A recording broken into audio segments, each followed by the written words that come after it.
Hi, this is Eric Wilkinson. I am today doing a presentation on self-care that works for the HR Support of Supervisors series.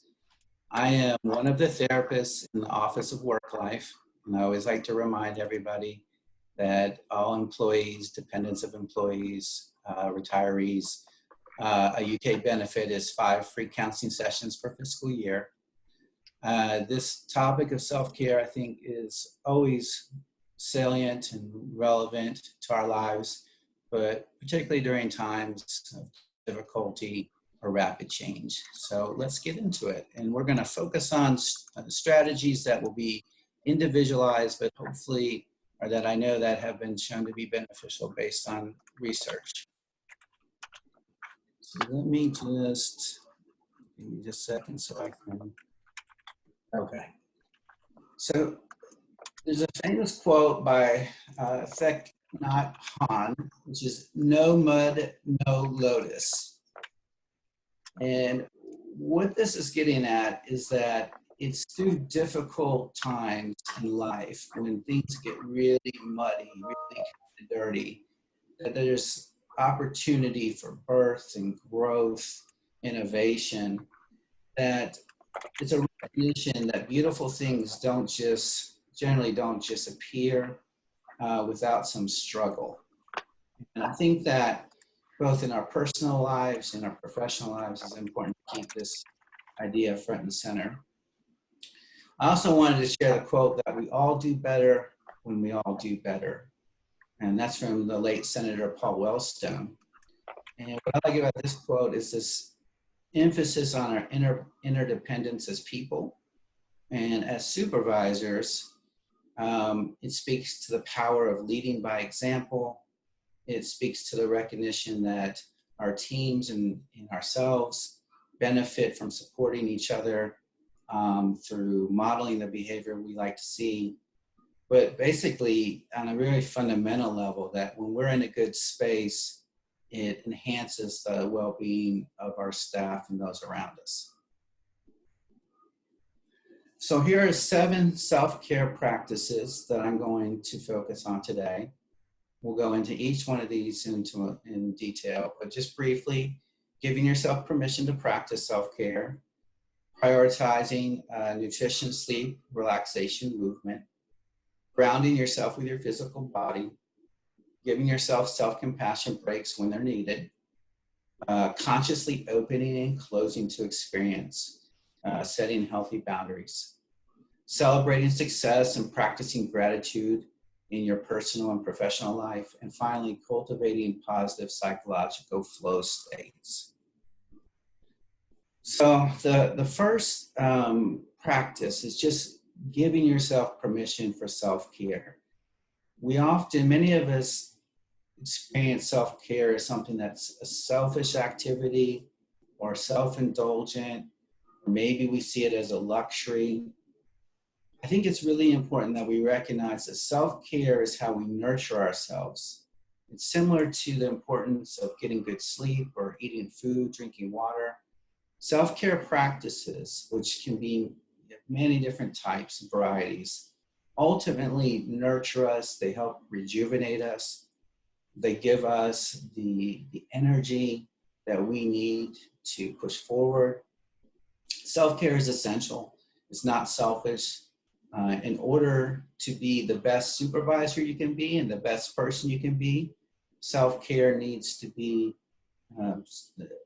organizing principle to your life. And if you look at when people tend to struggle in their personal lives or struggle in their professional lives, it's often because self-care is being neglected. I also want to challenge this idea. A lot of times self-care gets presented as something you do on the weekends or after work, like you take a bubble bath, or you exercise in the gym, or you take a vacation. I think it's really important that we start thinking of self-care as something that you do throughout your day, throughout your personal and professional work day. Again, very few of us would say, I'm going to go to work, but I'm not going to eat any meals until after work. Or I'm going to sit at my desk in front of my computer for 8, 9, 10 hours without moving, because that would be a loss of productivity. We recognize the importance of eating. We recognize the importance of getting up and moving, of taking breaks. We know from the science that movement breaks enhance our focus and our productivity. Well, in a similar way, we need to recognize the importance of self-care as something we do throughout the day. And let me just also say, by giving ourselves the permission for self-care and recognizing its value to us and to our teams, by giving ourselves the permission and prioritizing it, it's much more likely we're going to practice it. The second practice is engaging our physical bodies and our physical senses. So there's 4 pillars of health I often like to think through, and that's how are you doing with your nutrition, your sleep, your relaxation, and movement. Let me just say that when you go long periods of time without eating, or you have poor nutrition, this increases risk of anxiety, stress, depression. We feel insufficient energy. It can make us irritable. We know that there's real value in terms of emotional health and in terms of physical health in trying to bring as many non-processed foods into our diet as we can, a lot of plant-based foods. Sleep, there's a sleep epidemic throughout our country. If you look on average, we are sleeping, as a society, we are sleeping 2 hours less per night than we were just 60 years ago. If you are getting less than 7 hours of sleep at night, it's considered sleep deprivation. Again, good quality sleep really benefits our emotional, intellectual, physical functioning. Relaxation, this is when we engage in activities that we enjoy, that just lower stress levels. And then movement. Movement is very important, both in terms of relieving stress in our body, but also into elevating our mood. So I encourage folks to try to do a movement break, ideally every 30 minutes, but definitely every hour. So these are practices that, while you probably are familiar and you probably recognize that they're healthy for you, these are often things that we neglect during times of elevated stress. We know that by taking movement breaks, for example, when we're in the middle of a very difficult project, that when we come back to that project, we are more efficient, we think clearer, we often are able to solve problems that we are stuck. The second point is ground yourself with your physical body and your physical senses. And so what I mean about this is that anytime you're feeling really stressed, it often means that you're thinking about stressful topics. And the most stressful topic is when we tend to do self-assessment or self-analysis. Our default network is such that when we don't have something to attend to with our mind, we tend to focus on ourselves, and we tend to look at problems from the past or problems in the future. This elevates our stress. It makes us irritable. At any point in time, we can come into the present moment by using our 5 senses. We can notice what we're seeing, what are we hearing, what do we smell. We can do a body scan and check in on how our body feels.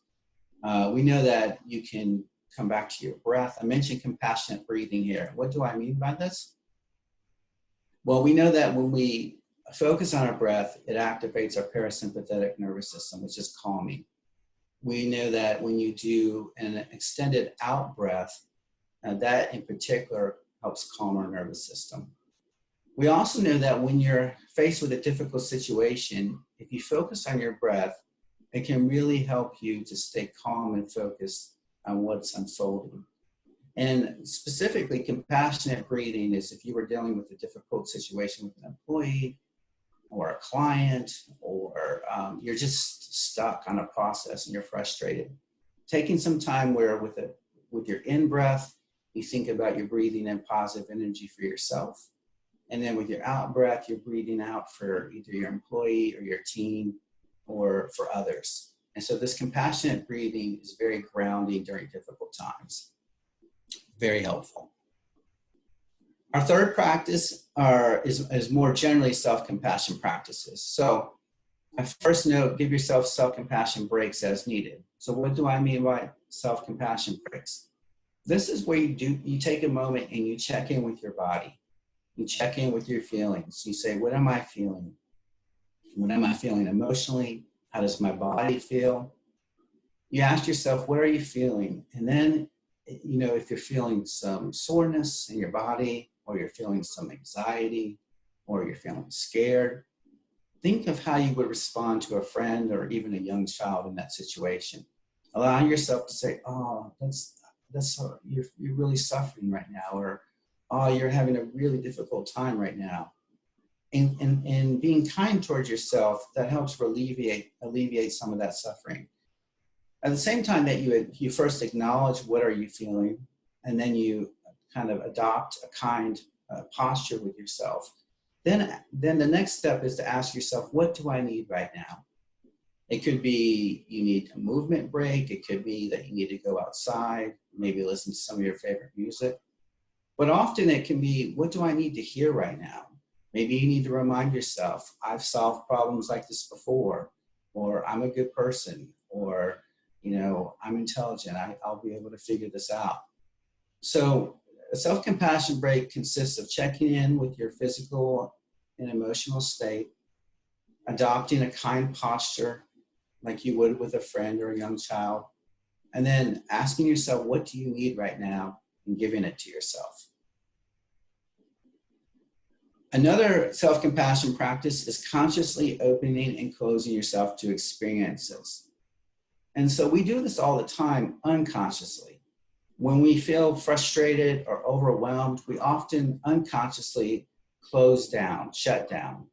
You can see this where maybe in a meeting where you just stop thinking, stop paying attention, you turn inward. It could be that you're frustrated with something, so you just put it to the side and you avoid it. What I'm encouraging you to do is to recognize when you're having a difficult situation, when you've reached your limit with frustration, and to consciously close. Because when you consciously close, you say, okay, this is all I have to give to this project right now.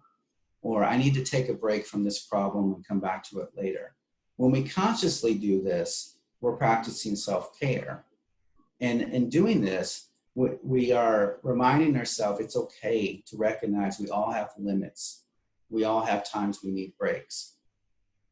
With healthy personal boundaries, this is a very broad topic, but when you're supervising staff, it could be knowing when to refer your staff to external supports. It could be being present for your staff, but again, knowing, sometimes your staff will come to you with a problem and you're right in the middle of something, or you have an appointment about to start.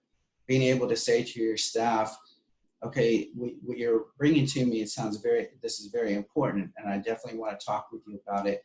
Can we schedule some time later in the week, or can we touch base later today? So setting those boundaries with staff, also setting healthy boundaries with your family, with friends, it's very important. And again, if you check in with what do I need right now, how am I feeling, it will guide you in terms of being able to set healthy boundaries. This third bullet point focuses on the importance of delegating, leading by example. It's a recognition that we can't do everything or be everything to everyone. And many of us, we feel that responsibility. I know that when I was a supervisor, I often felt enormous responsibility, like it was my job to solve all my staff's problems, to make sure that they were productive in work, but also that they were emotionally doing well. And so taking a step back and recognizing I can't solve everything, I can't alleviate all suffering, recognizing what you can do and operating within those limits. And then also having the courage to delegate, because many of us are afraid to delegate. We fear that if we delegate, then the project won't be completed in the way we want it to. And by failing to delegate, we take on too many responsibilities and too much work. This next self-care practice is involves cultivating positive psychological flow states. So the first point is just celebrating your team's successes. When we celebrate we live in a culture where we feel like it somehow is arrogant or narcissistic to celebrate success.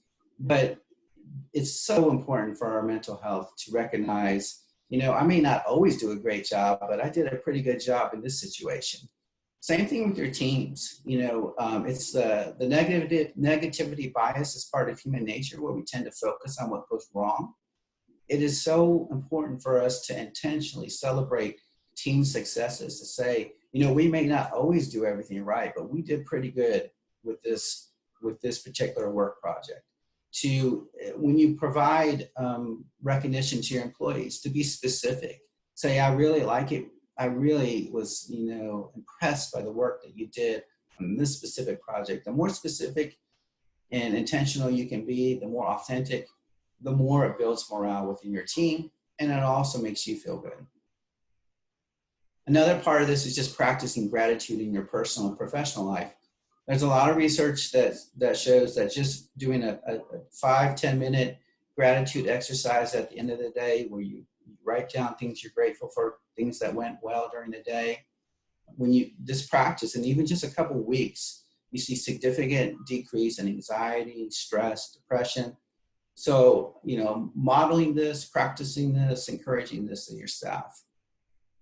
And then this last bullet point is about cultivating positive psychological flow state. So what do I mean by psychological flow state? This is where you're engaging in an activity because you enjoy the activity. It's not about the outcome, like the end result. It's not about the rewards or the money you might get from it.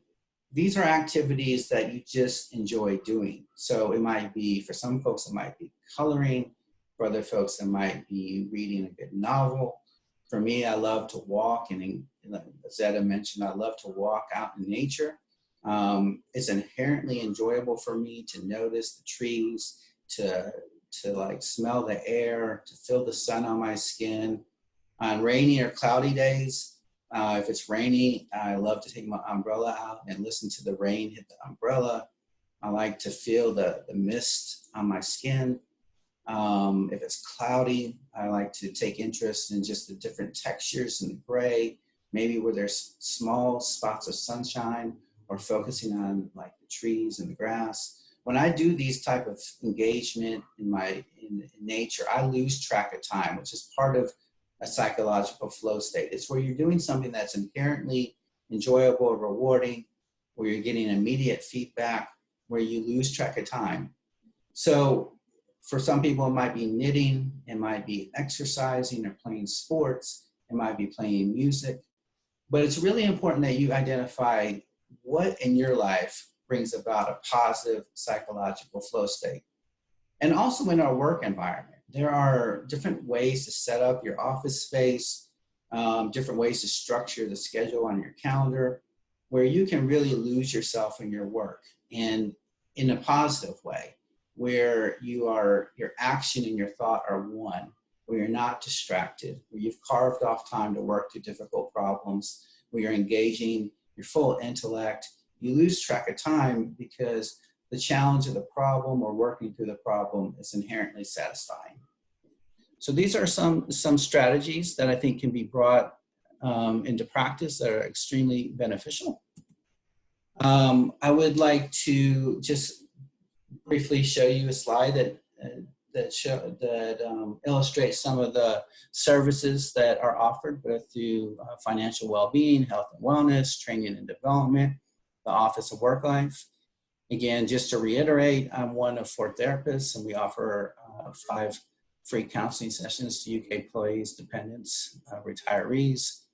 We also have really expanded our Zoom offerings in terms of both supportive groups or in terms of training and activities.